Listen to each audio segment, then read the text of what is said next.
Muy buenas noches, bienvenidos a Contrapunto Político, este espacio que como cada jueves tenemos para usted, abierto a la crítica, al debate, al análisis y a la discusión de los temas políticos más importantes que semana a semana acontecen en el mundo, en México y por supuesto en nuestro queridísimo Yucatán. Esta noche me da muchísimo gusto tener en esta mesa de análisis a Héctor López Ceballos, periodista y columnista de La Barra del Toloc, del periódico Novedades, y Rodrigo Vázquez Parada. Hola, maestro, hola. Periodista y activista. ¿Cómo estás? Qué gusto verles, gracias por la invitación nuevamente. Bienvenido, hermano. Y pues bueno, bienvenidos todos ustedes. Vamos a tratar de tocar estos dos temas de la agenda nacional e internacional, con el tema del INSABI, que este es el Instituto de Salud para el Bienestar, creado por el gobierno del presidente López Obrador, que busca dar servicio médico gratuito, universal, para todo el país con solamente el INE. Bueno, pues la pregunta sí sería, en el tema del INSABI, pues que si es una buena apuesta o es pura improvisación. Digo, dar seguro o un apoyo médico para todos los mexicanos, pues es una apuesta pues muy grande, yo diría. Pero ¿qué opinan ustedes? ¿Quién quiere empezar? Héctor. Bueno, Rodrigo. Creo que es un poco de ambas. Sí hay una parte, o sea, hay una parte muy planeada definitivamente. Se desarrolla toda una nueva normativa para que funcione el INSABI, pero en la aplicación sí hay mucha improvisación. Yo considero que debía desaparecer el Seguro Popular definitivamente, no porque fuera malo, no porque se quiera perjudicar a la gente, sino porque la función, la manera en cómo estaba estructurada el Seguro Popular, hacía a un lado la responsabilidad que tenía el Estado de proporcionar servicios, atención médica a los gobernados. Sin embargo, después de años de estar funcionando, el Seguro Popular ya tiene una dinámica y desaparecerlo de un solo golpe sí puede tener ciertas consecuencias a la hora de que los ciudadanos vayan a recibir atención médica. El INSABI es una muy buena idea en la norma, en la exposición de motivos de por qué desaparece el Seguro Popular y por qué se crea el INSABI. Lo primero que dicen es subrogar los servicios a la iniciativa privada no es atender la salud. El hecho de que nosotros tengamos que hacer convenios con hospitales privados, porque nosotros no podemos atender determinadas problemáticas, no es atender la salud. Nosotros tenemos que desarrollar una infraestructura en materia de salud. Tenemos que, por ejemplo, contratar más médicos, más enfermeras, garantizar el suministro de alimentos. Héctor, y ahí es donde tuvo que haber empezado este instituto, y no al revés como está ocurriendo ahora, ¿no? Exactamente. Es lo primero que tuvo que haber hecho antes de desaparecer el Seguro Popular. A mí se me ocurre, por ejemplo, que en el caso Yucatán se vayan creando más hospitales, que se le baje la presión al Hospital Orama, al de alta especialidad, que se vayan creando clínicas de segundo o tercer nivel en el interior del estado, que se garantice el abasto de medicinas. Y ya después de eso, entonces, ya no son tan necesarios a lo mejor los convenios o las subrogaciones con el sector privado, y se va desapareciendo, se le va bajando el Seguro Popular hasta que el Estado ya pueda asumir la rectoría por completo. O sea, se va a buscar centralizar todo el INSABI, que sea el gobierno federal el que maneje todo el sistema de salud. Pues muy probablemente, pero también habría que preguntar qué se ha hecho en la federalización del sistema de salud, ¿no? O sea, cuáles son los resultados que han tenido los estados cuando ellos han tenido en cierta medida la rectoría de este rubro. Rodrigo, perdón. Dice el PAN que todo lo bueno del INSABI ya lo daba el Seguro Popular, que solo es un cambio de nombre. ¿Cómo ves?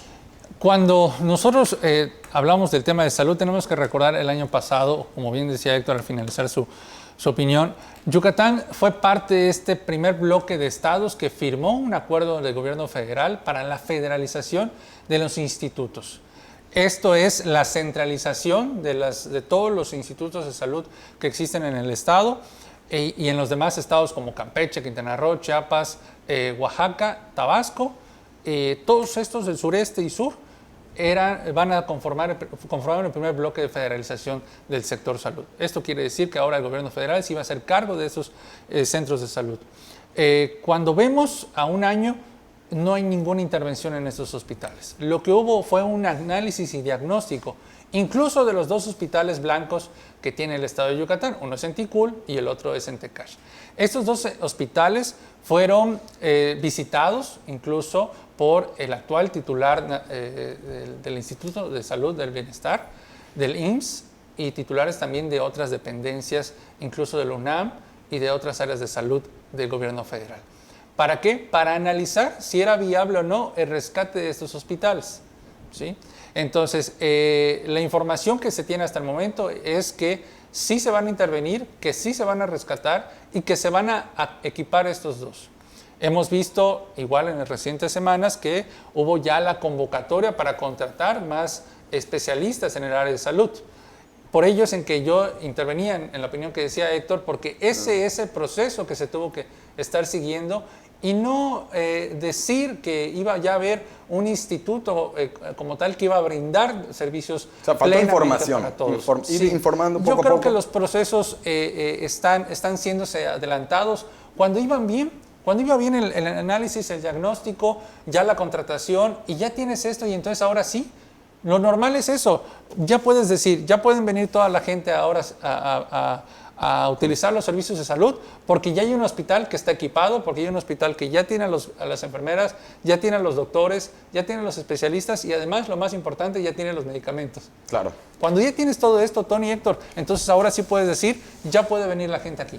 Mientras que tú sigues teniendo un problema en el sistema de salud, ¿qué es lo que haces? Que ahora la gente que no tenía seguro popular, bueno, ahora ya puedo ir al seguro, pero ¿qué crees? No puedes. Sí puedes a lo mejor el tema de una gripe, de una tos, que es algo de primer nivel, como te decía, y segundo nivel, pero de tercer nivel o a lo mejor alguna que requiera alguna especialidad, esa todavía no. Y hay cuotas de recuperación. Y es lo que yo te decía al principio, yo comentaba, también dentro del área de salud hay política, y es la política de la salud que es complicada. El director de los hospitales de especialidades de todos los estados son directores o directoras médicas independientes y autónomos del instituto y del Instituto de Seguro Social, o sea, del IMSS y del ISSSTE. Claro. Esto quiere decir que estas personas pues, se regulan por la Ley General de Salud. Y esta Ley General de Salud es la que establece que pueden cobrar cuotas, que pueden pedir un cierto monto por algún servicio de salud, y esto es lo que ya no son beneficiarios las personas que tenían... Pero eso contrasta con la información y lo que dice el presidente, ¿no? Porque... Seguirán los testimonios que hay ahora recopilados por los medios nacionales y estatales lo confirman.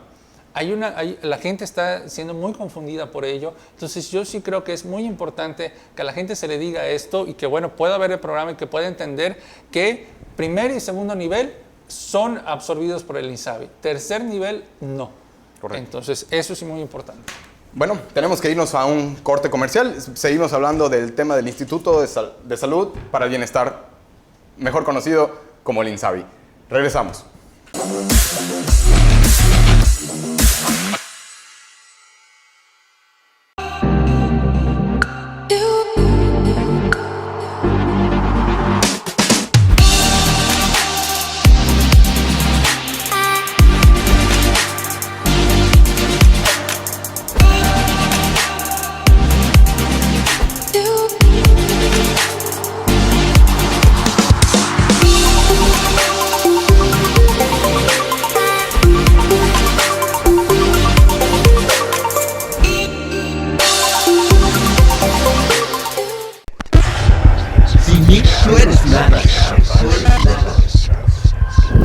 Esto es violencia psicológica y se condena con hasta 5 años de cárcel.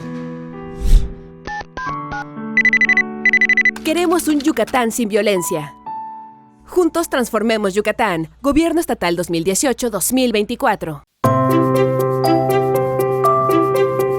Si estás embarazada y necesitas apoyo, no estás sola. La Asociación Civil AME está para ayudar a la mujer embarazada. Ofrecemos de manera gratuita atención médica, legal, psicológica y albergue, así como capacitación laboral, despensas, medicamentos y acompañamiento espiritual. Todo esto lo logramos gracias a los voluntarios y generosos benefactores que nos ayudan a cumplir nuestra meta.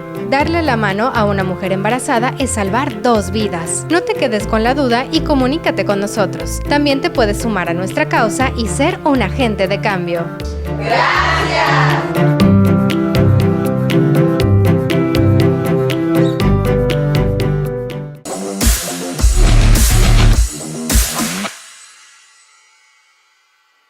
Regresamos a Contrapunto Político y estamos platicando acerca del INSABI, del Instituto de Salud para el Bienestar, creado por el gobierno del presidente López Obrador.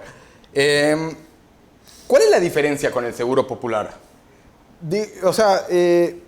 Yo les preguntaría, ¿esto va a superar al IMSS, al ISSSTE o inclusive a los hospitales privados, teniendo en cuenta lo que mencionó durante años el presidente López Obrador y en campaña inclusive donde se buscaba un sistema de salud tipo Noruega, Canadá, Dinamarca? Él puso esos ejemplos, puso la vara muy alta, ¿no? Entonces claro. Ahora, pues, ¿cómo lo ven?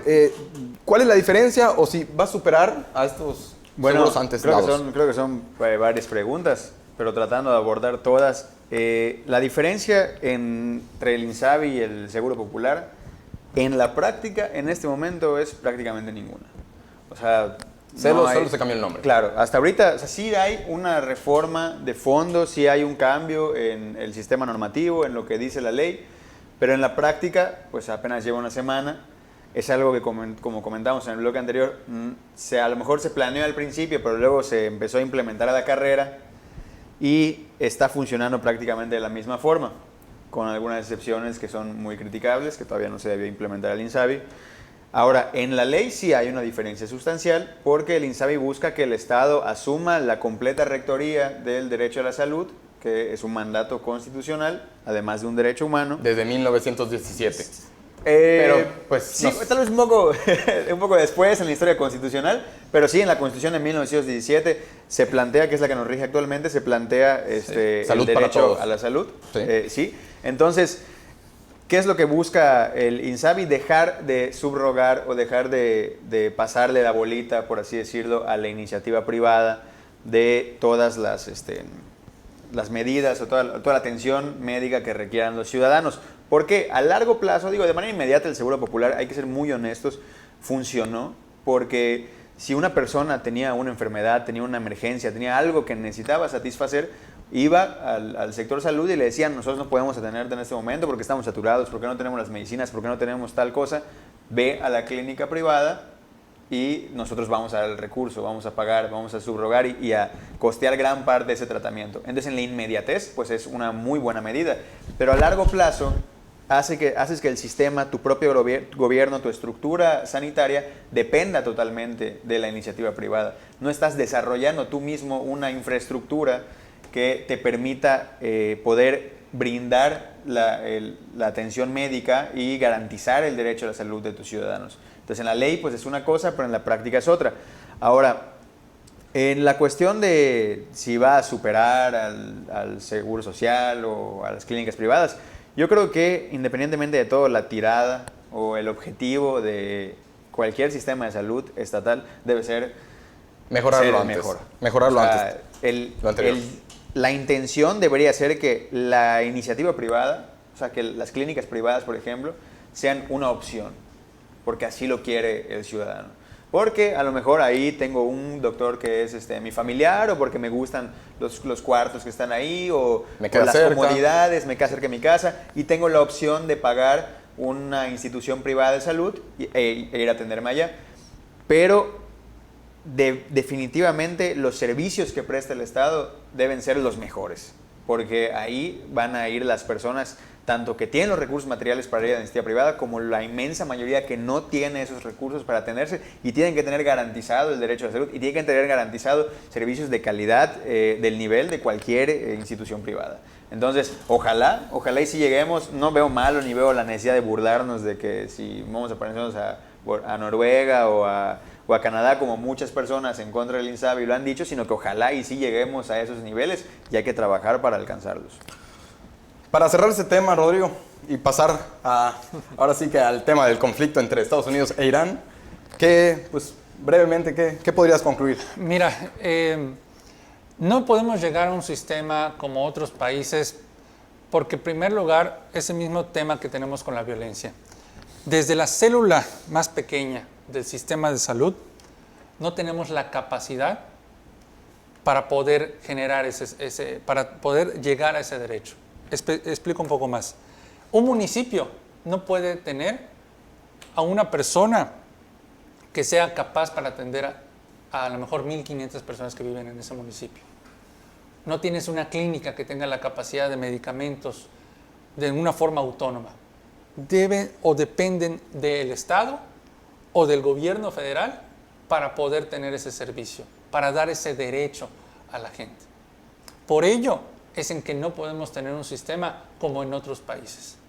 Entonces, ese es un problema que va de al revés, ¿no? Es el gobierno federal quien brinda este servicio y entonces son los gobiernos estatales quienes lo reproducen y entonces es en los municipios como llega y por ende en las comisarías y por ende en las rancherías, en las comisarías y en las haciendas. Ese es el tema que hay hoy en día. Que, perdón, va un poco en contradicción con el objetivo constitucional, donde se considera al municipio como la célula principal y el pilar de toda la federación, y ahorita en el caso del sistema de salud, pues está totalmente al revés. Sí. Así es, hoy en día los hospitales, los grandes hospitales, están en la ciudad de Mérida. Hoy en día una persona, hay que señalarlo y ser muy sensible, una persona, recuerdo un caso, un niño, se llevó a caer, tuvo un accidente, tuvo que ser trasladado en helicóptero de Valladolid hasta la ciudad de Mérida para ser atendido, porque no hay ni siquiera un hospital que pueda atender tercer nivel en el interior del estado. Por ello era la urgencia del hospital de Tecash, por ello era la urgencia del hospital de Ticul, y hoy en día Yucatán no lo tiene. Estamos hablando que de 106 municipios, 105 tienen que venir a la ciudad de Mérida para ser atendidos para una gravedad.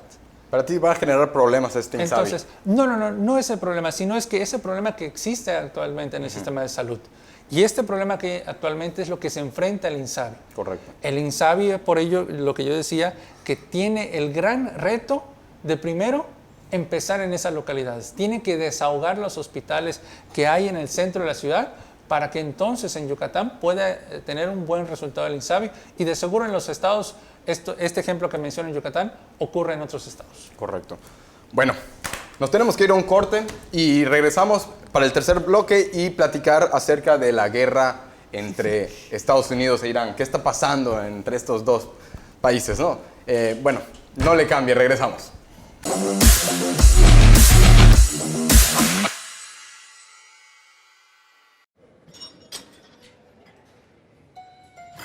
Pero ponle pesos, Talón. Los García somos hombres. Estoy más fuerte yo y eso que me llevas como 6 años. ¿Vas a llorar? Es porque te gusta Diana, ¿verdad? Si quieres estar como yo, vas a tener que darle duro. Te gusta Diana, te gusta Diana, te gusta Diana. Pero a Diana le gustó yo.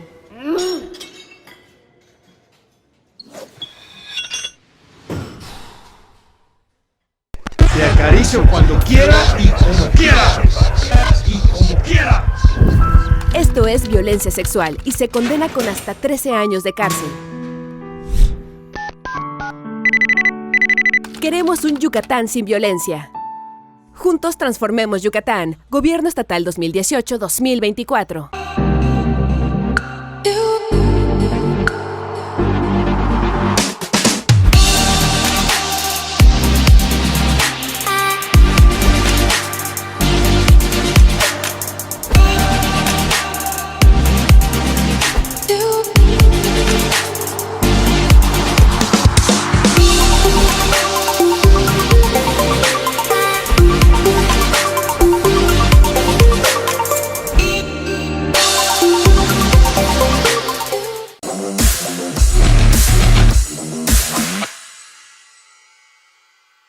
Regresamos a Contrapunto Político. Y bueno, vamos a platicar ahorita sobre el conflicto entre Estados Unidos e Irán, este tercer bloque para finalizar. Bueno, teniendo en cuenta que Donald Trump mandó a matar sin juicio al general Qasem Soleimani, este segundo líder de las fuerzas militares de Irán, Sí. Salió un tumulto de gente, millones diría de iraníes, para poder pues darle a este personaje Un adiós. un adiós, pero digamos que esto, ¿cómo lo ven ustedes? Porque esto es sin juicio, se mandó a matar, y la respuesta de los iraníes son, ahora, pues, importante. Muchos vaticinan una guerra mundial, una tercera guerra mundial. Otros estaban esperando la respuesta de Donald Trump, que, pues, para muchos, afortunadamente, aplicó unas o dice que va a aplicar unas sanciones económicas y no va a haber una guerra. ¿Hay justificación? Héctor, Bueno, ¿cómo lo ves? Porque normalmente esos conflictos siempre están alejados del marco jurídico, del orden jurídico, incluso del derecho internacional. No hay una justificación, o sea, no hay una forma, tal como se dieron las cosas, de que legalmente Estados Unidos haya podido pues, decidir eliminar, por así decirlo, a un objetivo, ¿no? Ellos tienen esta excusa, tienen esta justificación de, bueno, esta persona aparentemente está organizando varios ataques contra ciudadanos estadounidenses o que van a interferir o a dañar intereses estadounidenses. Entonces, Estados Unidos decide adelantarse, Donald Trump aparentemente da la orden para que las fuerzas militares de Estados Unidos, con un dron, disparen en contra de Qasem Soleimani, este general iraní de fuerzas revolucionarias, de fuerzas importantes ahí para el país islámico, y pues provoca todo un caos. Pero no es algo sorprendente, independientemente de que pues en las redes sociales sí hubo muchos memes, mucha alarma de que la Tercera Guerra Mundial o algo. Esta es la forma en que Estados Unidos y las principales potencias del mundo han actuado durante muchísimos años. O sea, no es novedoso que se elimine, sí es lamentable, pero no es novedoso que se elimine a un líder o a una figura clave dentro del mundo islámico, dentro del mundo asiático, incluso en Latinoamérica. Latinoamérica lo ha sufrido durante décadas, ¿no? Y lo sufrió durante décadas del siglo pasado. Y el resultado normalmente pues, es el mismo. La nación se siente ofendida, toma represalias que aparentemente ya se tomaron con este último bombardeo que hubo a instalaciones en Irak.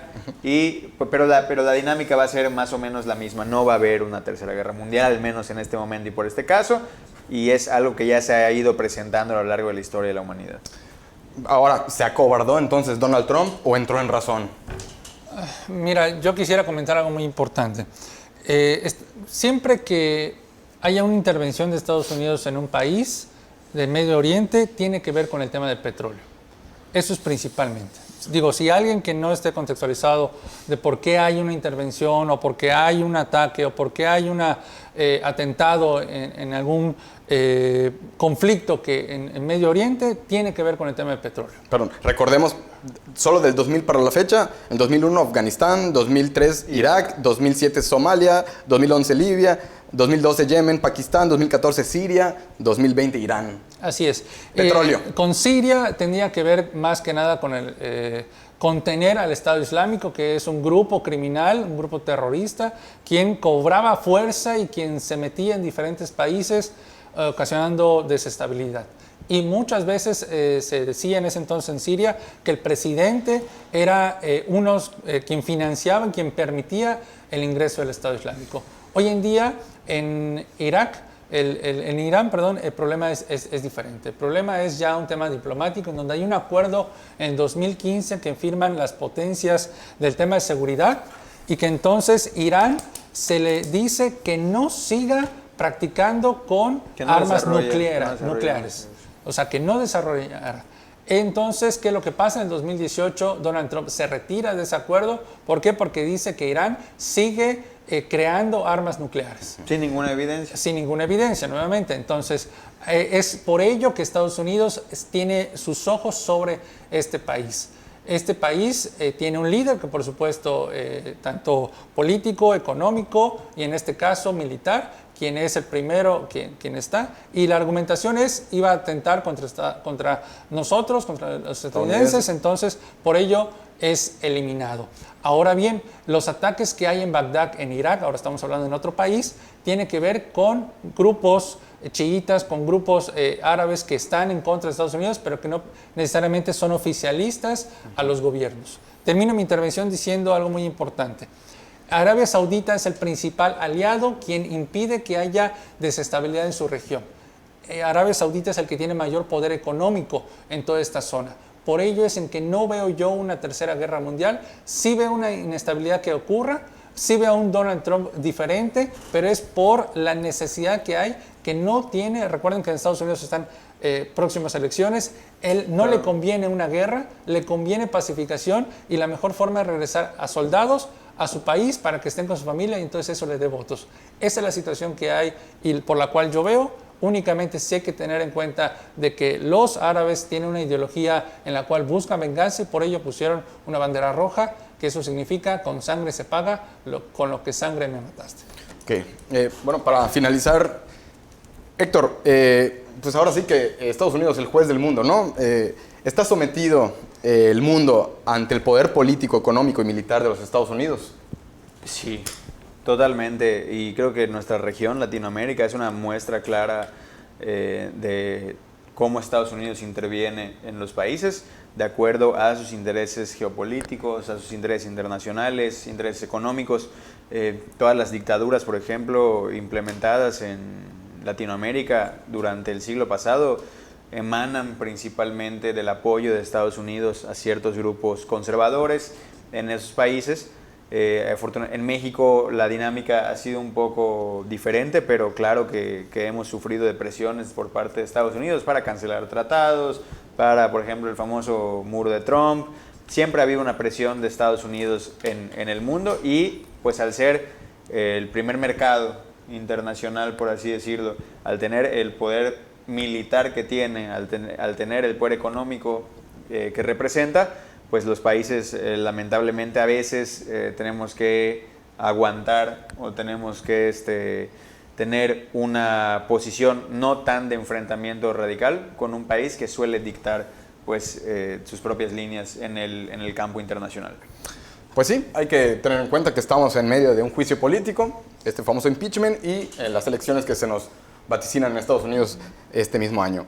Y bueno, pues tenemos que cerrar el programa, tenemos que despedirnos, sin antes agradecerles a ustedes. Y Héctor, muchas gracias. Muchas gracias.